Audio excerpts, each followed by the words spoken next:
how many of you have thought, well, if there is an afterlife, people may say to other people, when you go, will you let me know if there's an afterlife? Send me a message. Well, we're going to go to Debbie now.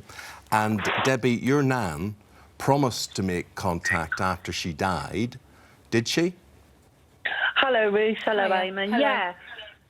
Yeah, she did. I had a really good relationship with my grandmother. She was my rock, basically, and we talked about when she was going to pass, you know, would she ever try and come through to me and what have you. Unfortunately, when we did lose her, myself and my son wrote my grandmother a letter each. Both went into the chapel of rest and we read the letters to her. I then placed them inside her bra alongside a photo of myself, my son and my grandmother. I've always been quite optimistic about spiritualists and mediums and what have you. And I went, for some reason, I was called to go to this church. I just had this urge to go to this spiritualist church. And when I went, this lady was sat there, like, looking at me and what have you.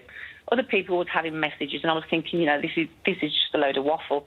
And then come the end of the session at the church, this lady came to me and she says to me, I've got Mum with me, but it's not Mum, it's Nan.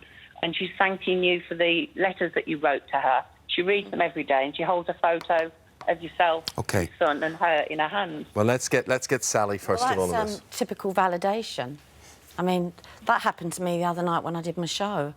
I went to someone and I could see, I thought it was a towel wrapped up on someone's, the foot in the casket. And basically it was like they'd wrapped it up and put it on. You know, how do you know that? This is what I refer to as validation. It's not proof. I don't feel I'm here, and I'm sure lots of mediums feel this way, to prove anything. We're just here to say we all have this ability, this natural form of intuitism, a latent psychic ability, I like to call it. But then I agree, actually, that a lot of us have a very natural ability to intuitively read other people, and also to guess things that people commonly do. I don't guess anything. You know, that's your opinion, and I don't want you telling me what I feel. I don't guess think anything, you do. Debbie. Never. But I'm sure you don't do it consciously. But there are all sorts of people who are very good at reading people subliminally. So how would you? What would you say to Debbie then? So she's saying this lady said, you know, this is your nan, and she's got these letters. I think a person of a certain age is likely to have a grandmother who has passed away.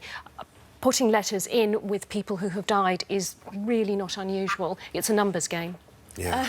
And we don't have a recording of her encounter. We don't know how many times she was kind of feeling towards that. Yeah. Well, listen, you're never going to agree. No, you're never going to agree, well, and that's fine. No, and it's so interesting hearing. It is, and we need. And I have to say, do you know, I've always said that. For me, anyway, being questioned about my work actually enables me to answer a lot of questions that I can't answer. You really, truly feel that you talk to people who've passed over in your shows. Thank you. Got to leave it there. Got to leave it there, because I've got voices in my ear as well. They're getting quite loud now. Yeah, but I will be able to prove this, because if Ruth were ever to pass on and I was to seek comfort in the bosom of another woman, she'd definitely be there. She will definitely be back. And if she doesn't come back to haunt me, then someone I know. No after. Right at the bottom of the bed there, Eamon. That would be pre-approved, though.